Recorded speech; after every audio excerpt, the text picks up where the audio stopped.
Welcome to BBOC Live. It's 10:30 a.m. Eastern.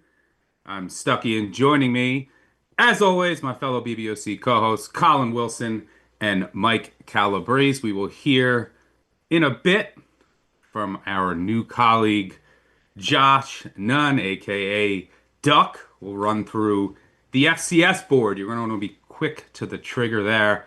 We'll get some of his thoughts. As always, we'll give our best bets, two of them, one in just a moment here to kick things off, one to close the show. We'll build out a money line parlay, and then we'll talk about the marquee matchup between Michigan and Oklahoma tonight. Lot to get to, gentlemen. Colin, you ready for the slate? Are you ready for Sam Pittman's potential last day as the Well, Arkansas head coach? he's certainly complaining about it. Like we don't have home field advantage in our own state, in the center of our own state. He's certainly preparing himself to look like he's going to take a loss. But I expect a lot of points. I expect bad trench play. I think week two is great because everybody says this is a bad slate, but in my opinion, we get another bullet point in the data field, and we can find out if these teams are real or not, especially your Baylor defense that you're backing today. Baylor SMU, our head-to-head of the week. I got the better of you last week with LSU Clemson. We'll see who gets the better of who this week. Sick 'em, baby. Yeah, week two, it's tough, just like week one. And as you said, it's another data point. There's a lot of teams last week and some this week that are going to play clearly inferior competition, right? So how much can you take away from that in week one? Sometimes teams go super vanilla, right? Sometimes it's just, hey, it's a brand new team also. So there's going to be a lot of teams that look drastically different just from from week one to week two. So we'll definitely learn a lot more about these teams. Breeze, if I had to ask you, besides Michigan, Oklahoma, which we'll talk about later, the one game that you're looking forward to watching the most, what would you say? I'm gonna go way off the board, and this is kind of what I love about weeks like this, where you look at the top 10, you have like Ohio State playing Grambling, these games you can just skip. All of a sudden, it elevates these G5 games. West Virginia, Ohio, I think, is a really underrated game that should be a ton of fun, and it's a rare opportunity for a G5 program to host a Power Four school. Parker Navarro played like an All-American in week one against Rutgers, and Rich Rod has turned back the clock to the mid-aughts. Their offense looked like a lot of fun once it got out of the starting blocks against Robert Morris. So I think that could be a high-scoring game, one that casuals will love as well. And how often can you point to a MAC versus Big 12 game as one of the most fun games of the weekend? So that's what I'm looking forward to. Yeah, I think in a similar spot 3 years ago, or maybe I don't know. Time all runs together for me. But Ohio hosted Iowa State and beat them. Maybe that was week two. I don't know. But Iowa State had like a bunch of food poisoning the night before, I think. But I always love when a MAC team gets to host a power conference opponent. And you're right. I think I had half of the games. There's 50 FBS versus FBS matchups this week. I think I had half projected at 14 or more. So there's a lot you can just skip and then really focus in on a few others. But let's dive right into our first best bet of the season on the live show. And by the way, we'll be here every Saturday, 10:30 a.m. Eastern. Colin, what do you got? I'm going cowbell. I mean, an SEC team is hosting an Arizona State team that people may think is the same college football playoff team. They are not. They were horrible in their first week. Arizona State failed to create a single methodical drive against the mean defense of Northern Arizona. A methodical drive being a play that lasts at least 10 plays. They couldn't get that done at all. Arizona State was stuffed above the national average at the line of scrimmage. Northern Arizona had 5 tackles for loss. I don't know what is going on with this Arizona trench. It didn't look good whatsoever. And, when you look at Mississippi State, they averaged 6 yards per play against Southern Miss. Not a bad defense whatsoever from a G5 perspective. They did have to deal with 14 penalties for 119 yards. You would hope that Mississippi State can clean that up. But they did force Braylon Braxton, the quarterback for Southern Miss, into 4 turnover-worthy plays and limited him to 17 yards on 5 designed runs. And that's good against Sam Levitt, who will take off out of the pocket or run zone read. This is going to be a hostile environment. There's going to be a lot of cowbell here for an Arizona State team that is failing in the trench on both sides of the ball. Yeah, Mississippi State, granted, it was Southern Miss, but who was supposed to be projected to be better this year. But Mississippi State did look a lot better, right? They brought in some guys that I think made them faster, stronger across the board. And some of their guys who had talents and 4 stars in that secondary look better. They're gonna have to deal with Jordan Tyson. That's the key here. Arizona State has a couple other injuries as well on the offense. The offensive line wide receiver position, so they might not be at 100% full strength. I am looking forward to watching that, and I do think Mississippi State is certainly live there. Calabrese, where are you going? So we talk about it a lot. College football is a special part of our lives. It's also a limited resource. These weekends, they fly by. All of a sudden, you look up here in week 8, week 9. You know what else is a limited resource? How many games we can bet against Trent Dilfer. Who knows when this guy is going to get fired, but he's been an ATM for the BBOC universe since he took over in Birmingham. You bet under on his win total, you fade him in plenty of spots, and you usually take over in his games. They are just this half team, and they are again this fall, where their offense is dynamic. It's both Dilfer and Mortensen, their OC. They can really scheme some things up. They have an electric running back room, at least by G5 standards, and their defense is just a mess. It's the reason why, since he took over in 2023, they've cashed 64% of the overs, the eighth best clip in college football. Now, I know what the pushback is. They went ahead, they got a real adult to be their defensive coordinator. They shipped out that old high school DC, and they bring in Steve Russ, who has plenty of experience against the triple option, having been the DC at Air Force. But here's the thing, he's not some triple option defense magician. You need to be able to have the fundamentals and to be disciplined both in the run game and the pass game to stop a Drew Cronic offense. You look at that first week against Alabama State, people were running wild in the secondary. They couldn't tackle. And also, Steve Russ, the last time he faced a Navy offense, he just gave up ho-hum 471 yards on the ground and 48 points. So I don't see him being this plug-and-play savant, and all of a sudden UAB are going to be the fire breathers that Trent Dilfer wants them to be. Last piece of it is, in 2024, Jacob Zeno, the check down merchant, all the throws were underneath. So at times they could have those methodical drives and eat up some clock. So they weren't necessarily an auto bet on the over. But when they went to Kit, he's someone who pushes the ball downfield, nearly double the A dot from Zeno. I think that's going to be the difference here. They're going to take shots off of play action once Navy has to walk people up in the box to stop that dynamic running game for UAB. I think this is going to cruise past the number of 58.5. My numbers call for it to be 65. So this is my best bet for Saturday. I will have more on that game later. For me, for my best bet, I am going to go with the bet that I made that's currently at the best number, which is San Jose State. I think you can get a 37.5 out there. Figured this would tick up because I assume everyone is betting Texas after last week, right? The narrative is, oh, Texas home opener after the loss, they're going to really bounce back here and blow out San Jose State. That could happen, but historically, these top 15 teams after a marquee matchup do come out flatter than you might expect, right? So if you look at it historically, last 20 years, top 15 teams after a top 15 matchup that they lost, 30 plus point favorite, 26% against the spread. They have not fared well. Usually the line a little bit inflated. Everyone wants to bet them, right? Because they're going to say, hey, they're going to bounce back. And they might come out flatter after that just huge emotional game that you might expect. San Jose State, meanwhile, off of a loss, is a double-digit favorite. I give them a bit of a pass. They just weren't expected. They just weren't ready for this new Central Michigan offense. Once they kind of settled in, their defense played better. It's still a pretty experienced team. And look, the Texas offense, there's some issues there. I'm not sure they could solve it all in a week. And even if they win by 5 touchdowns, still cover this number. I think this is too high. So give me the Spartans. Best bet number 1, recap, Mississippi State, the Navy UAB over, and San Jose State. All right, before we get to our moneyline parlay, do want to let everyone know about Action Pro. We're about to roll out some awesome updates that are coming shortly to the Action app, and the best way to get the most from the app is by being an Action Pro subscriber. We'll talk to our guy Duck here soon. The man has been a CLV machine this year. Pro subs can get real-time alerts whenever he posts a pick. Sign up today with promo code BBOC20 for $20 off an annual subscription. Make sure that you do have the award-winning Action Network app so you can stay tuned to all of our bets. Follow along. I will have it pulled up every second of today, starting at noon until, I don't even know when the last game ends, 1 in the morning tonight. All right, let's head to our next segment and build a little moneyline parlay here. Colin, why don't you kick us off? I already know I'm going to have Sam Houston a third week in a row. I'm just not looking forward to 1 a.m.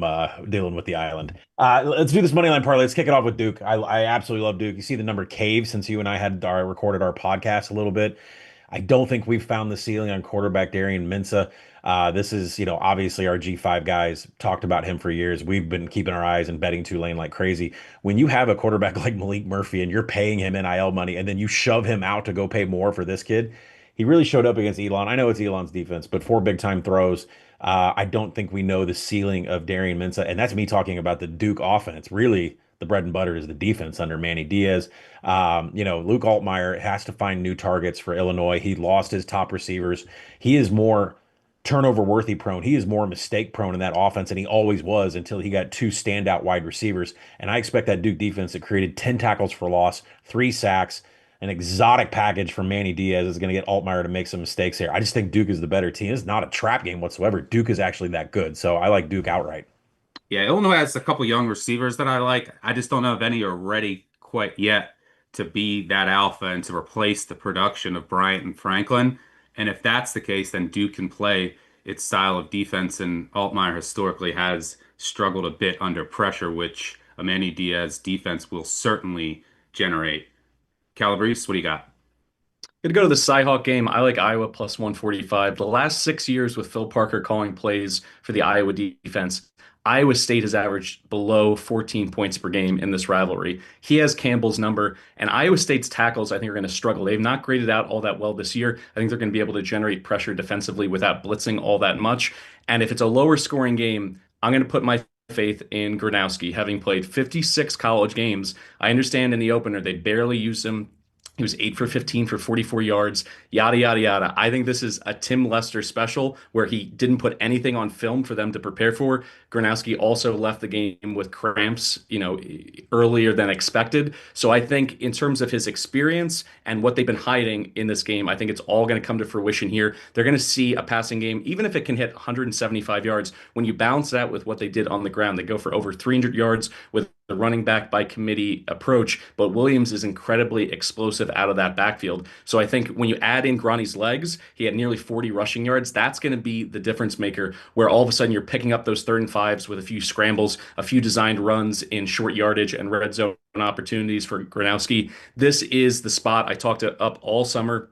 I thought it was a huge upgrade over an offense that went from absolutely putrid to mediocre by P4 standards. I think with elevated quarterback play, they can get to just about top 50 in scoring if everything breaks right. I think this is their breakout game. Rocco Becht, I think, is going to be under heat for 4 quarters in this game, and he's going to make some mistakes, and that'll be the difference. Give me the underdog Hawkeyes. Yeah, I don't hate selling Iowa State here. Look, the Kansas State game might not age well after what we saw from Kansas State last week.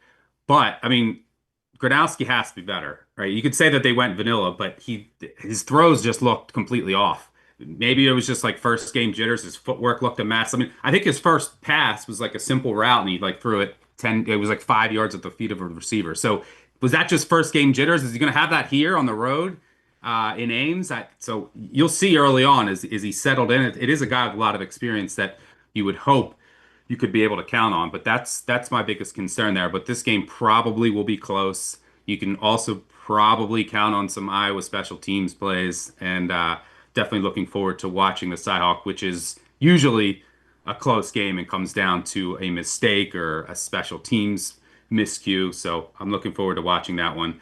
For me, I hate to agree with Colin, but I'm going to go with Mississippi State.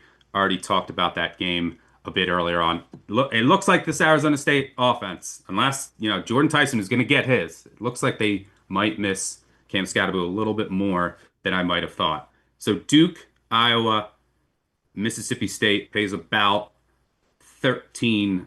All right, let's move on to the marquee matchup of the day between Michigan and Oklahoma down in Norman tonight. This game, whoever wins this game, you're going to start to hear conversations about college football playoff. And I think we're going to learn a lot. We're going to learn a lot about both quarterbacks, right? John Mateer comes into Oklahoma from Washington State.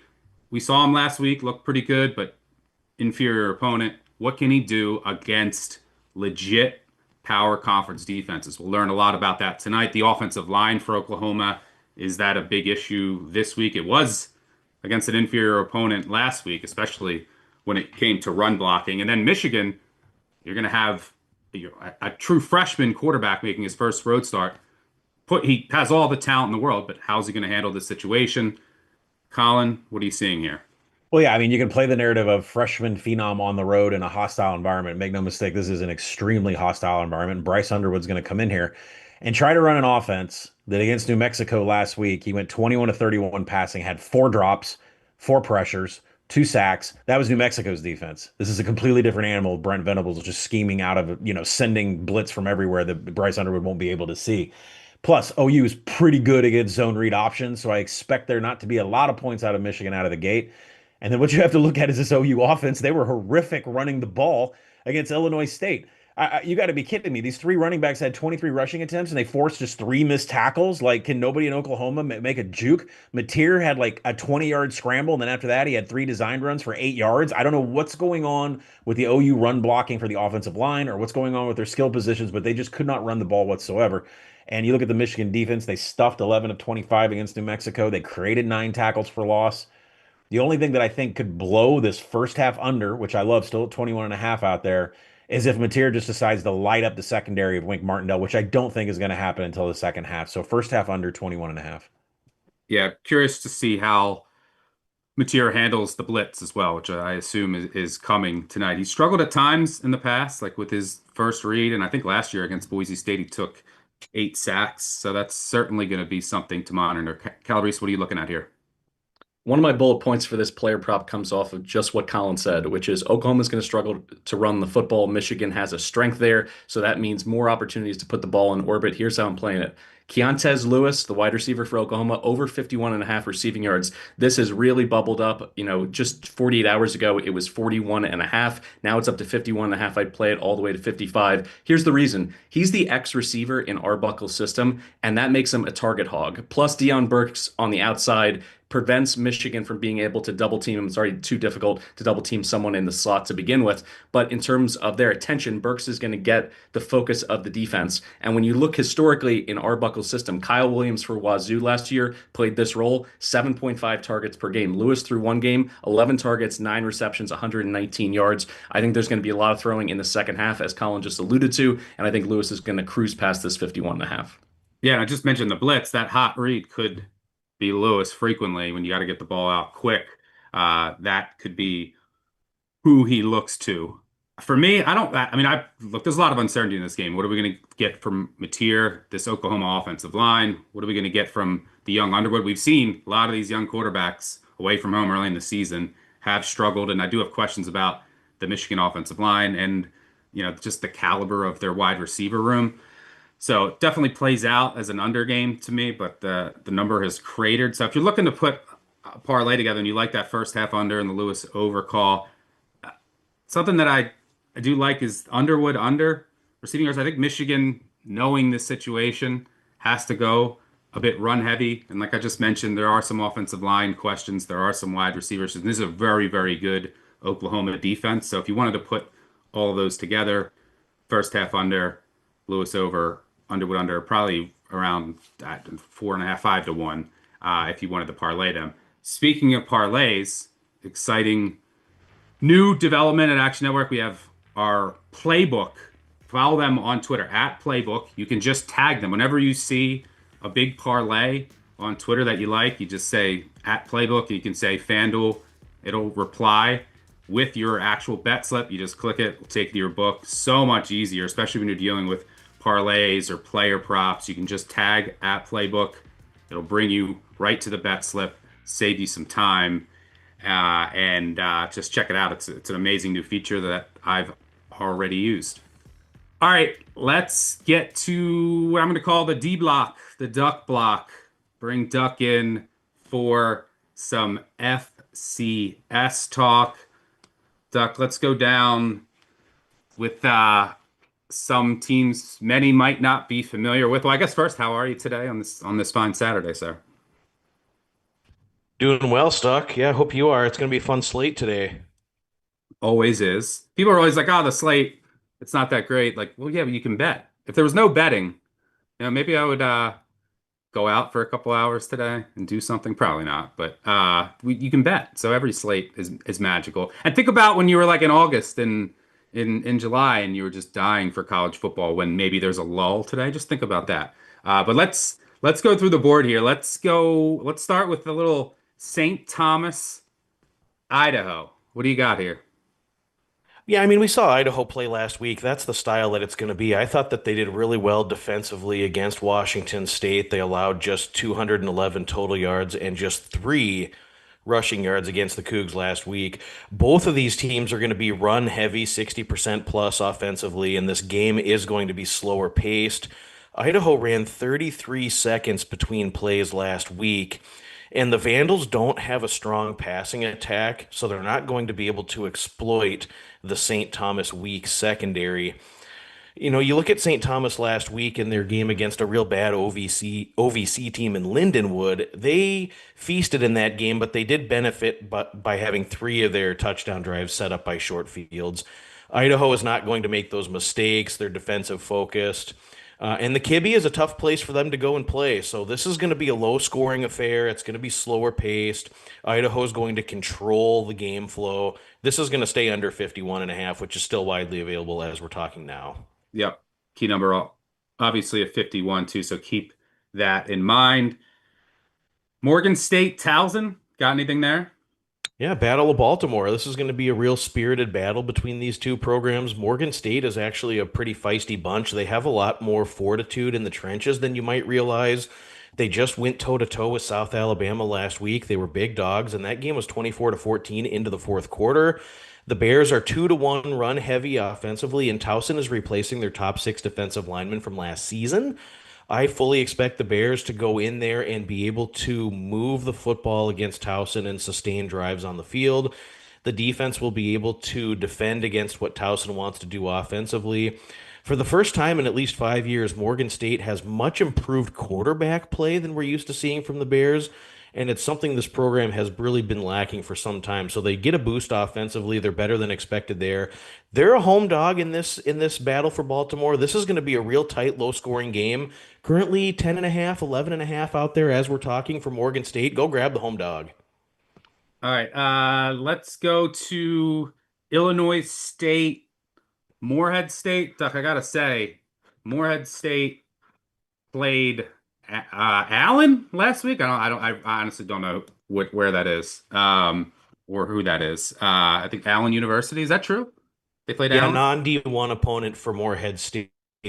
This is my FCS play of the week here. I would lay up to 33 in this spot with Illinois State. I was really impressed with how they competed defensively against Oklahoma.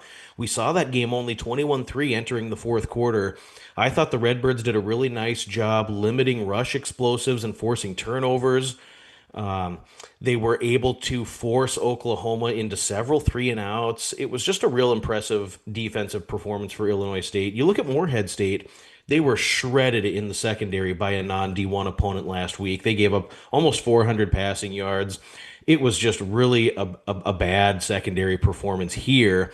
And when you look at these two teams, the dichotomy in talent between a Missouri Valley Conference team and a non-scholarship FCS Pioneer Football League participant team, this talent disparity is going to be staggering. Illinois State will score in the high 40s here. They should have no issue amassing 450 total yards at home.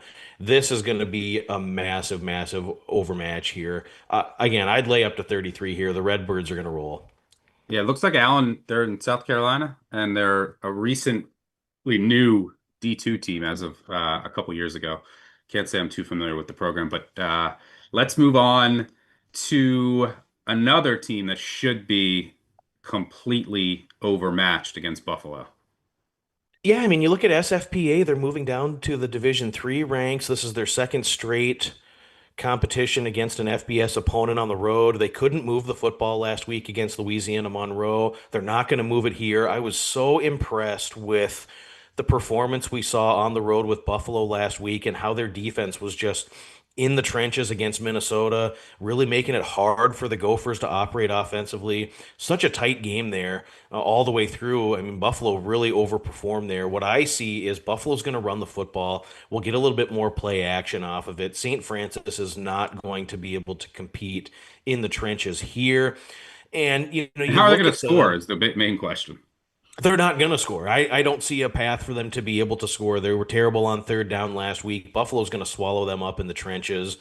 And you just look at SFPA, they had a couple talented pieces defensively last season, but with the drop to Division 3, the portal has become a one-way street for them. They had a lot of guys leave, nobody else has come in. I look for depth to really take over in the middle of the third quarter. This is going to get really ugly. I would still lay it at the current number. Yeah, don't disagree there. I'm gonna miss both St. Francis's and college basketball. Sad. And then the reason that you tune in live is Duck has well, number one, the reason that you have the award-winning Action Network app and have Pro to have notifications on, get them immediately, is you get some of these early before they move because the FCS market, it's not the most liquid, not the highest limit, so it's going to move. But so make sure you follow Duck there for when he logs those on Friday nights, early Saturday morning. But we have a secret play that you have not logged yet. What do you got? Yeah, and I'll just really quickly plug Action Network. We are cornering the market on FCS action, and I would argue that our organization has more influence on FCS markets than anyone else in America. So you want to follow Action Network for everything pertaining to FCS football. Florida Atlantic, really, we saw the offensive scheme and what they wanted to do with Zach Kitley. They are go, go, go, high octane. They sign up for 60 minutes and they're going to throw the ball a ton. They were pretty pissed off about how their result ended up last week against Maryland. 6 interceptions, 5 times they were stopped on downs. We saw the strategy is they are going to try to do everything possible to score, score, score, or they're going to look like idiots. So last week it didn't really work well. They were a little bit poor in their execution on third down and in the red zone, but they want to get Veldkamp some confidence going into the Shula Bowl. We heard them in their news reports all week talk about how they're focusing on their red zone execution and third down execution. They're going to really put it on Florida A&M today. This is going to be 60 pass attempts. They're going to try to score 50 points here. We're getting an overcorrection in the market on the total on this one because of the fact that FAU only scored 7 points last week against Maryland. But I'm taking Florida Atlantic and Florida A&M over 45 and a half. I think current number now is 46 and a half. Still go there. And I'm taking a second play on this one. Florida Atlantic team total over 33 and a half. I think they really provide a better offensive showing this week. They're going to cash those opportunities in for touchdowns. This one, and they're still going to give up 20, 21 or 24 points. So this one's going to soar over. This is too far of a correction the other way. Yeah, I mean, it's tough to put up points. How many turnovers did they have last week? Six? 6 interceptions and 5 times stopped on downs. Yeah, tough to put up a big number when that happens. All right, good stuff, Duck. Look forward to seeing you each and every Saturday for the D block, the Duck block. Make sure you're tuned in live for the FCS segment. Good luck today, sir. Stay hot, and we'll also see you next week. Group of five betting preview on the Big Bets on Campus, wherever you listen to podcasts. We'll have their preview midweek. Wednesday, Colin and I will do our preview, which comes out Thursday. And then obviously we'll have the recap of the weekend, including your voicemails. Don't forget about the voicemails. Call in, yell at me for all of my terrible plays today. 959 bad beat. Thanks, Duck, and enjoy your day. All right, let's close things out here with our final best bet. Colin, where are you going? I'm going to go in your backyard. I'm going to take Kentucky here. I'm not impressed with Austin Simmons at Ole Miss. By the way, this Ole Miss offense, like they look really great at home, beating up on teams like Georgia State. Then they get on the road. If you look at some of the offensive performances over the last 2 years, 17 points at Florida, 26 at LSU, 17 on the road in 2023 Egg Bowl, 10 at Bama, 17 at Georgia. I mean, it's just the offense is just not the same on the road. You look at Austin Simmons last week. Sure, you see this huge score, but 3 turnover-worthy plays and a fumble, 20 of 31 passing, 3 drops. The offense is not as clean as what you looked at. I mean, Harrison Wallace and Trey Wallace, got 9 targets.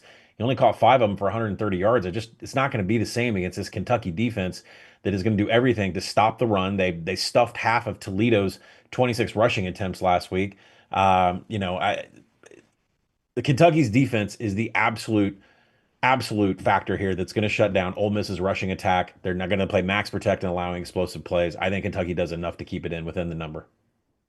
Well, I got laned last week. You might get laned here. Kentucky basically kept Ole Miss out of the college football playoff last year, went down there, upset them. I'm sure they had this game circled. So if they're up 7 late, Yep. I don't know if Lane's gonna take He'll a kick he'll kick a field goal, right? might Just be a right.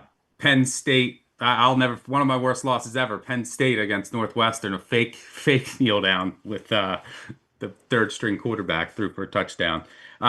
So we'll see. This game could go one of two ways. It could get really ugly, and Ole Miss wants to pile it on, or because I don't think Kentucky can keep up in a shootout. Their offense just isn't there yet with Yeah. Calzada. I mean, last week it looked really bad. Or it's like last year, and Ole Miss had a much better offense. Kentucky's able to just bleed the clock, which is what they're going to try to do. Run, run, run, keep the chains moving, watch that play clock come all the way down, and then prevent the explosive play, and then force a turnover or two, get some sacks to kill some drives, and then they're going to be in it in a lower scoring game. But if Ole Miss jumps out, they're not going to be able to keep up, and then Lane will probably want to pile it on here, given the situation. So it should be a fascinating game to watch. You'll know a lot about how it's going to go in the first quarter there. Calabrese, where are you going? Going to close this out with the border war. Jalen Daniels over 29.5 rushing yards. I'd play this up to 34.5. I care about two things here. Daniels is healthy, and Corey Batoon, the Mizzou defensive coordinator, has been subpar containing mobile quarterbacks. He doesn't believe in that mush rush. He doesn't use spies all the time. And last year, you saw Diego Pavia, Jalen Milrow, Lenora Sellers, Taylon Green, even Jackson Arnold behind that lousy offensive line from Oklahoma rushed for 45 yards. All those other guys cruised past this number. And when you look at what Daniels does against FBS competition, he's cruised past this in 6 of his last 7, and he has sack avoidance on the menu. In his last 10 starts, he's only been sacked twice, which is an important differentiator between NFL and college player props. In the NFL, sack yardage does not count against your rushing totals. In college, it does. So 2 or 3 sacks could absolutely kill something like this, but I have confidence in Daniels, not only to run on a few design runs, but have a busted play, a scramble, go for 15, 20 yards, get, 66% of the way there on a single run. I think this one is significantly mispriced and stepping up against a better FBS opponent from where they played against Fresno in that opener. I think this is going to be a game for Daniels to really pop off. So I like this over any number below 35. Yeah, the only thing I would worry about is how does that O-line hold up in terms of sacks and how many does he take? But I'm fascinated to watch that game. We're going to learn a lot about Cam. I mean, that Fresno data point it aged a little better after what we saw from Fresno last week. But I'm fascinated to see what both these teams look like against real quality competition in the border war. A lot of hate down there as these two teams renew their rivalry. I'll close things out here as I always do with a play that is as ugly as you could ever imagine, and we're gonna go with UAB.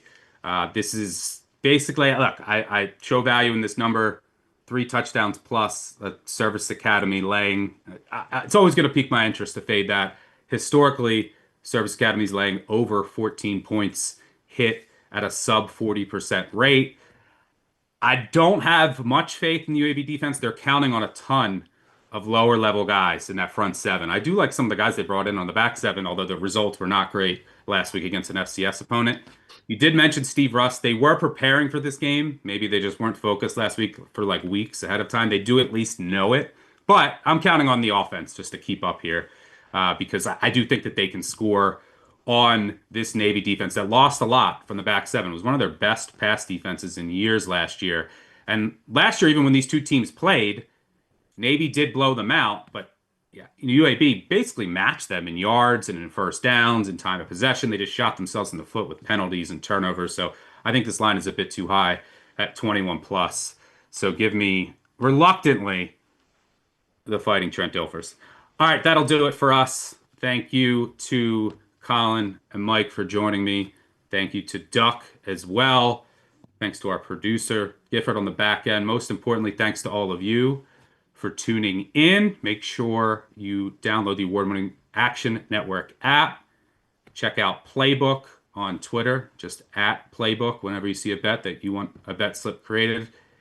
And tune in to the Big Bets on Campus podcast, wherever you listen to podcasts. Good luck on all of your wagers today. If you want to yell at me or any of us, 959 Bad Beat. 959 Bad Beat. We'll have our recap episode tomorrow. Good luck. We'll catch y'all later. Cheers.